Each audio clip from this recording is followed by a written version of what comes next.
Welcome to our channel. If you are preparing for the PMP exam and want to excel your project management skill, you are at right place. Our motto is ditch the book and ace the PMP exam. So today we will start domain 1 task 10, that is build a shared understanding from the PMP examination content outline that was available on the official PMI website. So this is a chapter 10 of domain 1. There are only 4 definitions in that. We will look it one by one. In definitions को हम देखते हैं. They are easy keywords. There are some keywords in the chapter. Overall, this chapter is very easy. So हम देखते हैं. पहले जो task 1 है उसको देखते हैं. Break down the situation to identify the root cause of misunderstanding. क्योंकि आपने फेयर अंडरस्टैंडिंग करनी है तो आपने सबसे पहले मिसअंडरस्टैंडिंग की जो रूट कॉज है उसको फाइंड करना है. ठीक है जी. उसको आप फाइंड कर लेंगे. उसके बाद आपने survey all necessaries parties to reach consensus. आपने तमाम पार्टीज का सर्वे करना है ताकि आप रीच कंसेंसस कर सकें. तमाम स्टेक होल्डर सबका सर्वे करना है ताकि रीच कंसेंसस कर सकें, सबको एक जगह पे ला सकें. Support outcome of the parties agreement. उसके बाद जो आपके पार्टीज के दरमियान जो आपके एग्रीमेंट हुएंगे उसके जो आउटकम आएंगे उसको सपोर्ट करें. और इन्वेस्टिगेट पोटेंशियल मिसअंडरस्टैंडिंग. और आपके जो पोटेंशियल मिसअंडरस्टैंडिंग हो सकती है उसको आप इन्वेस्टिगेट करें ताकि वो आगे बार बार ना हो. So build a share understanding between team stakeholder external all over the project. अब हम आगे देखते हैं इस चैप्टर में. क्योंकि हमने कंसेंसस रीच करने के लिए कुछ कीवर्ड्स हैं जो अभी तक हमने पहले टास्क 9 टास्क में नहीं देखे. मैंने जिक्र ज़रूर किया है कि विजन स्टेटमेंट क्या है, आपका चार्टर्ड क्या है. तो आज हम प्रोजेक्ट चार्टर और विजन स्टेटमेंट को भी इस चैप्टर में एक्सप्लेन करना ज़रूरी है, तो उसके साथ हम एक्सप्लेन डिटेल में करता हूँ. तो आपका प्रोजेक्ट का विजन स्टेटमेंट क्या है जी? सॉरी, प्रोजेक्ट का विजन क्या है?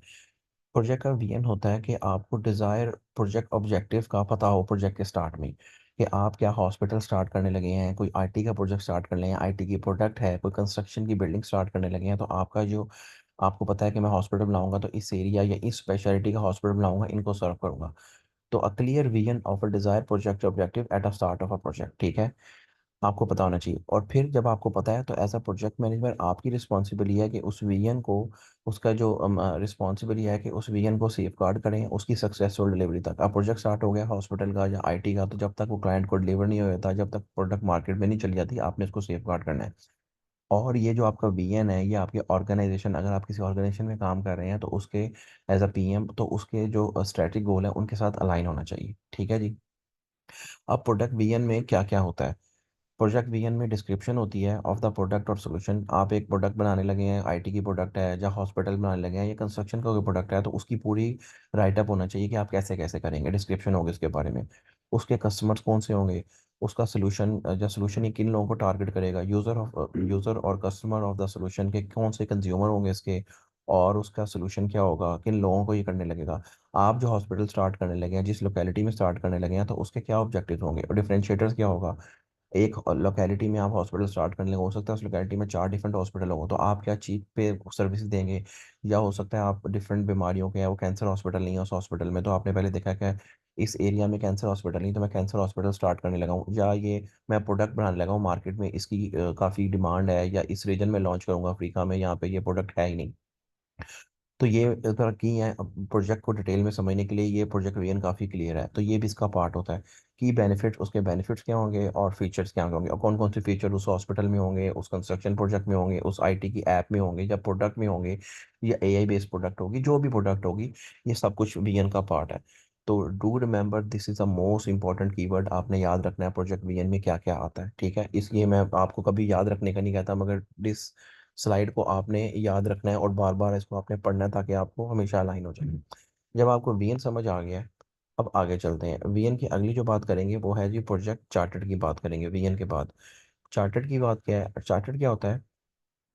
एक डॉक्यूमेंट है. अब जो आपका जो प्रोजेक्ट इनिशिएटर है या प्रोजेक्ट ऑनर होता है या स्पॉन्सर होता है, जो इशू करता है, जिसमें क्या करता है, ऑथराइज करता है the project existence and grant the project manager authority to allocate the organisation resources to the project. ये ऐसा डॉक्यूमेंट है जो स्पॉन्सर या प्रोजेक्ट इनिशिएटर या प्रोजेक्ट ओनर साइन करता है, जिससे अब प्रोजेक्ट पेपर पे आ जाता है। जब पेपर पे प्रोजेक्ट आ जाता है तो उसको प्रोजेक्ट मैनेजर साइन कर देते हैं। प्रोजेक्ट मैनेजर भी साइन हो जाता है, मतलब कि प्रोजेक्ट चार्टर में प्रोजेक्ट मैनेजर भी साइन हो जाता है, और उसको एबिलिटी दे देता है प्रोजेक्ट मैनेजर को कि अब इस पे रिसोर्सेज लगाए और काम शुरू करे। रिसोर्सेज मैन रिसोर्सेज भी हो सकते हैं, मटेरियल भी हो सकते हैं, मशीनरी भी हो सकती है, क्योंकि किसी भी डोमेन का प्रोजेक्ट हो सकता है ना, ठीक है। प्रोजेक्ट चार्टर वो ऐसा डॉक्यूमेंट है जो स्पॉन्सर इनिशिएटर ऑनर ऑथराइज करके प्रोजेक्ट को पेपर पे लेके आता है, और प्रोजेक्ट मैनेजर को अलाइन कर देता है, और प्रोजेक्ट मैनेजर उस पर रिसोर्सेज लगाता है। अब प्रोजेक्ट चार्टर के अंदर क्या आएगा, this is also very important. Vision के बाद प्रोजेक्ट चार्टर भी बहुत इंपॉर्टेंट है। आपने देखना है स्पॉन्सर नेम और अथॉरिटी, स्पॉन्सर की क्या नेम और अथॉरिटी है। अच्छा, अब assign project manager, project manager का नाम आ गया, हमने पहले देखा है, उसका क्या अथॉरिटी है और रिस्पॉन्सिबिलिटी लेवल क्या है, कितना वो इंजीनियर है, कितनी रिस्पॉन्सिबिलिटी है, सब कुछ प्रोजेक्ट चार्टर में लिखा जाएगा। जो प्रोजेक्ट मैनेजर है वो उसकी कितनी रिस्पॉन्सिबिलिटी है, सब कुछ लिखा जाएगा।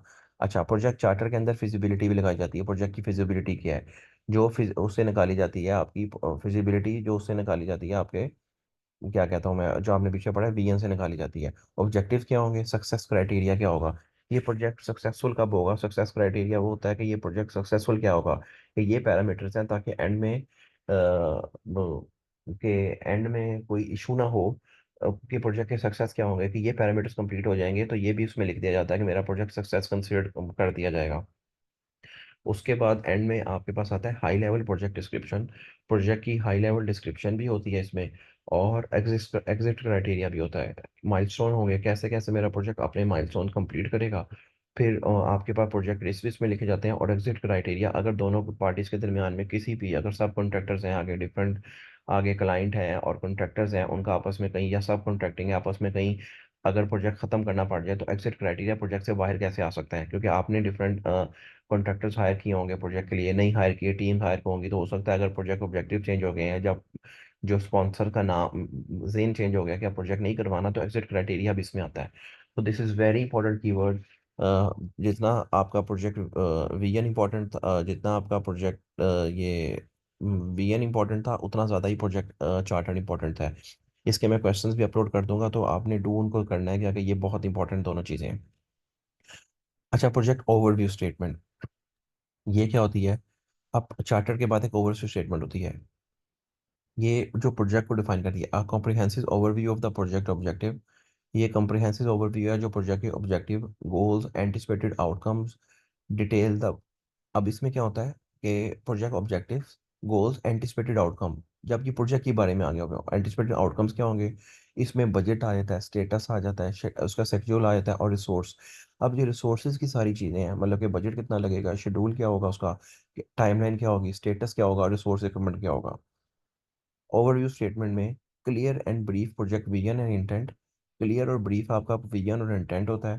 प्रोजेक्ट ऑब्जेक्टिव और अपॉर्चुनिटीज एंड सक्सेस क्राइटेरिया, उसका सक्सेस क्राइटेरिया क्या है, ये भी, मतलब कि ये सब पार्ट है प्रोजेक्ट चार्टर का। जो प्रोजेक्ट ओवरव्यू स्टेटमेंट उसका सब पार्ट होता है। ऑथराइजेशन वो होगी जो प्रोजेक्ट चार्टर में होगी, क्योंकि उसका सब पार्ट है। फिर kick off activities enable by the project charter और प्रोजेक्ट ओवरव्यू स्टेटमेंट, जो किक ऑफ एक्टिविटीज हैं enable by the project charter, जो प्रोजेक्ट चार्टर और प्रोजेक्ट ओवरव्यू स्टेटमेंट से हुई हैं, ठीक है जी।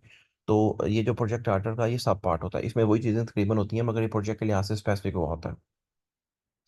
अब आगे, अब प्रोजेक्ट स्टार्ट किस तरह करते हैं। प्रोजेक्ट जब आप स्टार्ट करते हैं, ये सारी चीज़ें हो गई, क्योंकि आपने सारे स्टेक होल्डर्स की शेयर अंडरस्टैंडिंग करनी है। तो आपने देखना है choose how to run a project, किस तरह आपने प्रोजेक्ट रन करना है। तो जब आपने प्रोजेक्ट स्टार्ट करना है तो आपको एक मेथडोलॉजी चुननी पड़ेगी। या तो आप मतलब कि वो प्रोडक्टिव भी हो सकती है और अजाइल भी हो सकती है, कोई भी मेथडोलॉजी चुन लेते हैं आप। प्रोजेक्ट को स्टार्ट कर लें और फिर किक ऑफ मीटिंग करते हैं। आप किक ऑफ मीटिंग क्या करती हैं, दिस इज अनदर कीवर्ड। उसके बाद जब आपकी अंडरस्टैंडिंग के लिए किक ऑफ मीटिंग करनी है, किक ऑफ मीटिंग क्या होता है, इसमें आप टीम फॉर्मेशन देखते हैं। आप देखते हैं कि प्रोजेक्ट का कंटेंट्स क्या है, टीम को अलाइन करते हैं विद प्रोजेक्ट वीएन के साथ अलाइन करते हैं, जो भी आपकी टीम होती है उसको वीएन के साथ अलाइन करते हैं, टीम की फॉर्मेशन करते हैं। मतलब कि मीटिंग में डेफिनेशन भी लिखी है, a meeting aimed at aligning project stakeholders, जितने भी प्रोजेक्ट की टीम में जब स्टेक होल्डर्स भी आते हैं, by helping they come up with a vision statement और चार्टर्ड। मतलब कि प्रोजेक्ट जो हमने पहली चीज़ें पढ़ी है ना, आपका वीएन, उसके बाद चार्टर्ड, उसके साथ सारा टीम को अलाइन किया जाता है, और फिर टीम चार्टर भी बनाया जाता है, टीम के लिए, लोगों के लिए टीम चार्टर भी बनाया जाता है। उनको बताया जाता है ये वीएन है, वीएन के साथ अलाइन किया, उसके बाद बताया, और टीम चार्टर, मतलब कि अब टीम के जो रूल्स होते हैं वो सारे टीम चार्टर में लिखे जाते हैं। अच्छा, टीम चार्टर एक और कीवर्ड है, इसे भी डिफाइन करेंगे आगे जाके। जो टीम चार्टर है ये भी प्रोजेक्ट चार्टर का सब पार्ट होता है। प्रोजेक्ट चार्टर एक मेन चीज होती है जो प्रोजेक्ट मैनेजर को ना, यहाँ पे हमने देखा था, ऑथोराइज करता है। इसका एक पार्ट टीम चार्टर होता है जहाँ पे टीम के ग्राउंड रूल्स लिखे जाते हैं। ठीक है। Assisting customer to define the product required set, मतलब कि ये सारी चीज़ें हैं। जब प्रोजेक्ट स्टार्ट करने के लिए सबको बैठा के कंसेंसस किया जाता है विद कि टीम कैसे फॉर्मेशन होगी, ये प्रोजेक्ट वीएन के साथ अलाइन कैसे हैं, और बाकी सारी चीज़ें इसमें की जाती हैं। ये किक ऑफ मीटिंग है, ये प्रोजेक्ट के स्टार्ट में की जाती है, बिल्कुल स्टार्ट में की जाती है। ठीक है। अब आगे आते हैं कि कंसेंसस रीच करने के कुछ मेथड होते हैं कि रीच किस तरह है, मतलब कि कोलैबोरेटिव अप्रोच है ताकि सबको एक जगह पे लाया जाए। तो ये जो चीज़ें हैं ना आपकी, वीएन क्या है, इसे भी लोग सारे स्टेक होल्डर कंसेंसस किया जाता है। चार्टर्ड से भी इसीलिए लिखा जाता है कि कंसेंसस किया जाए। ओवर ओवर जो स्टेटमेंट है, ओवर स्टेटमेंट है, उससे भी कंसेंसस किया जाता है, सारे स्टेक होल्डर को एक जगह पे ही लाया जाए। ठीक है जी। अब रीचिंग कंसेंसस क्या होता है? A collaborative process to help stakeholder come a good decision advocate to one by one, ये वही बात होगी, बाय वन एंड ऑल। अच्छा, अब कुछ टेक्निक्स होती हैं, ये भी कीवर्ड्स हैं, ये भी आप जान लेते हैं कि ये क्या होती हैं। सबसे पहले जो आपके पास ये कीवर्ड है, कंसेंसस की टेक्निक कौन सा है, कैसे हम कंसेंसस किया जाते हैं। जो सबसे पहले एक कंसेंसस लिया वो है fist of five. Fist of five क्या होता है? मतलब कि ये पांच की मुट्ठी जिसे कहते हैं, फिस्ट ऑफ फाइव क्या होता है? फिस्ट ऑफ फाइव में आप, मतलब कि वोटिंग मेथड है जिसमें जो आपका ना पांच होता है, वो पांच का मतलब होता है अगर पांचों उंगलियां दिखाएंगे आपका मतलब है फुल सपोर्ट, और जीरो दिखाएंगे इसका मतलब होता है कि डिसएग्रीमेंट। जीरो का मतलब होता है कि आप उससे डिसएग्री कर रहे हैं। अच्छा, वैसे तो इतना ही काफ़ी है आपको जानने के लिए, मगर मैं आपको बाकी बता देता हूँ। अगर आप मुट्ठी बंद रखेंगे ना, जीरो है उसका मतलब जीरो, उसका मतलब नो वे आप डिसएग्री कर रहे हैं। अगर आपने पांचों दिखाई तो उसका मतलब है टोटली आप एग्री, आप टोटल एग्रीमेंट कर रहे हैं। अगर आप चार दिखाओगे तो इसका मतलब है गुड है, थोड़ी सी कमी पेशी है मगर आपके लिए गुड है, आपने वोट दिया चार उंगलियां दिखा के, यस मैं इसे अच्छा काफी एग्री करता हूँ। तीन है तो आप कहते हैं okay, I am okay with it, I am okay with it. दो हैं तो आपके कहते हैं ठीक है, I agree but I have reservations. दो उंगलियां दिखाते हैं जो आपका मतलब होता है रेजर्वेशंस। ये वोटिंग का मेथड है। और एक उंगली दिखाते हैं, कहते हैं, आप कहते हैं कि इसके बारे में आप बात करना चाहते हैं, we need to talk about this. Zero, no way आप डिसएग्री करते हैं। वन, मैं इस पे बात करूंगा, फिर कोई बात करेंगे। दो, वन पे मैं इस पे बात करूंगा, आप कोई भी बात कर सकते हैं, डिसएग्री भी कर सकते हैं उसमें, मतलब कि मैं इस पे बात करूंगा, आप डिसएग्री की कंडीशन है। दो पे आपकी इसमें कोई रिजर्वेशन है, आपने वो करनी है। तीन पे आई एम ओके, जो चार पे आई एम गुड, और पांच पे टोटल एग्रीमेंट। तो ये आपका फिस्ट ऑफ फाइव है। आगे एक आता है जी रोमन वोटिंग। रोमन वोटिंग क्या होता है जी? रोमन वोटिंग में भी आप ना, मतलब कि थम्स अप, थम्स डाउन और थम्स साइड पे, ये भी मैं आपको बताता हूँ। थम्स अप का मतलब होता है कि थम्स अप का मतलब है आप एग्री करते हैं, थम्स डाउन का मतलब है डिसएग्रीमेंट करते हैं, और थम्स साइड वे है कि आप न्यूट्रल लेना चाहते हैं। आपसे वोटिंग की जा रही, कंसेंसस में सारे लोग वोट कर रहे हैं, थम्स अप आपने वोट दे दिया, थम्स डाउन आपने वोट नहीं दिया। और अगर आपने थम्स साइड वे दिखाया, बिल्कुल ऐसे जिसे कहते हैं हॉरिजॉन्टल दिखाया था हमें, इसका मतलब है आप कोई कुछ नहीं बोलना चाहते। डॉट वोटिंग होता है। डॉट वोटिंग क्या होता है कि स्टेक होल्डर्स को ना कुछ डॉट्स दे दिए जाते हैं, उनको प्रायोरिटाइज किया जाता है। और जिसको और ग्रुप में ना कुछ डॉट्स दे दिए जाते हैं, तो जिस एक ओपिनियन को एक स्टोरी फेंक दी जाती है कि इस पे हम डिस्कशन कर रहे हैं, या पॉइंट है या कंसेंसस है, तो जिसको ज़्यादा नंबर ऑफ डॉट्स मिल जाते हैं, placing dots on option to prioritise, जिसको ज़्यादा डॉट्स मिल जाते हैं, बल्कि दो बातें हैं, यहाँ पे आपके पास तीन ऑप्शन है, तो आपने सारे स्टेक होल्डर्स, 15 स्टेक होल्डर को डॉट्स दे दिए हैं। तो जिस जिस एक चीज़ को ज़्यादा डॉट्स मिल गए तो वो एक विन कर जाता है, क्योंकि आपने कंसेंसस करना है, वो बात विन कर जाती है। पोलिंग है। पोलिंग भी एक मतलब कि ये सब सामने है, पोलिंग भी stake stake stake forward method है। आप votes are collected to measure the level of agreement और preference among stakeholders. Polling भी आपकी कराई जाती है, जिस तरह आम पोलिंग होती है कि आप लिख के पोलिंग भी करते हैं, जब वो भी यही बात होता है। डोट वोटिंग वाला सबके सामने होता है कि प्रायोरिटाइजेशन कितनी है, वो पता लग जाता है कौन कितना प्रायोरिटाइज है। पोलिंग में आप अपना वोट भी दे सकते हैं। तो ये कुछ कंसेंसस रीच करने की टेक्निक्स हैं। फिर मैं आपको दोबारा बताऊंगा, if you have any confusion regarding the project vision और चार्टर्ड और किक ऑफ मीटिंग, तो आप do contact me, DM me for the slides.